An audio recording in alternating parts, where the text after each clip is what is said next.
na História, com Carlos Bastos.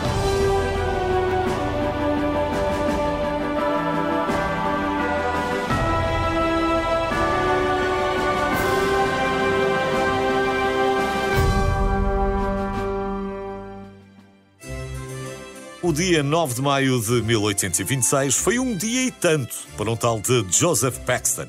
Paxton era jardineiro e com apenas 20 anos já era bastante famoso e foi convidado pelo Duque de Devonshire para trabalhar para ele.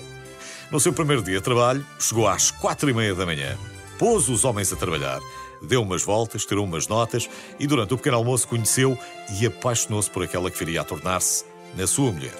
Tudo isto antes das 9 da manhã. Nada mal. Joseph Paxton era o 7º filho de uma modesta família de agricultores e desde cedo demonstrou ter um talento extraordinário para tratar de plantas e embelezar os jardins. Ainda muito novo, terá falsificado documentos para trabalhar nos famosos jardins que ficavam muito perto dos jardins de Sir William Cavendish, o tal Duque de Devonshire. O Duque conheceu por acaso o jovem Paxton nos seus jardins e ficou imediatamente impressionado com o seu talento e o seu entusiasmo pela jardinagem. Ficou tão impressionado que lhe ofereceu uma posição de prestígio, o cargo de jardineiro-chefe do jardim de Chatsworth, na altura um dos mais encantadores de toda a Inglaterra. E isso é dizer muito. Já se sabe como os ingleses são zelosos com os seus jardins. Claro que Paxton aceitou e, como vimos, conheceu o amor da sua vida logo no primeiro dia no novo emprego. Paxton e Sarah casaram-se no ano seguinte. Paxton tornou-se o braço direito do Duque e ficou responsável por muitos projetos, entre os quais a agora famosa Fonte do Imperador, que, segundo os registros, podia lançar um jato de água a 90 metros de altura. A história dessa fonte começou quando se soube que o czar Nicolau, o imperador da Rússia, poderia visitar Chatsworth em 1844.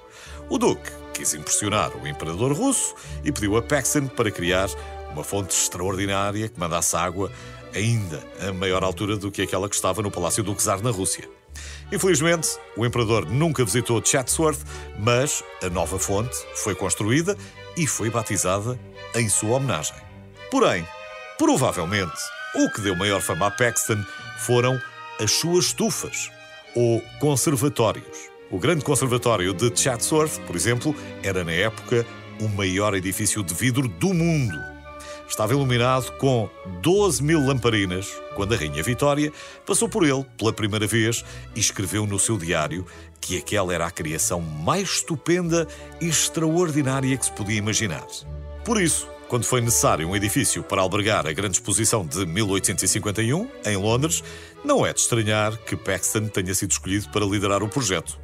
Paxton, com a experiência acumulada das suas estufas, propôs a construção de uma estrutura faraónica em ferro e vidro, composta por uma nave central de 500 metros de comprimento e com um transepto especialmente desenhado para não derrubar algumas árvores centenárias de Hyde Park.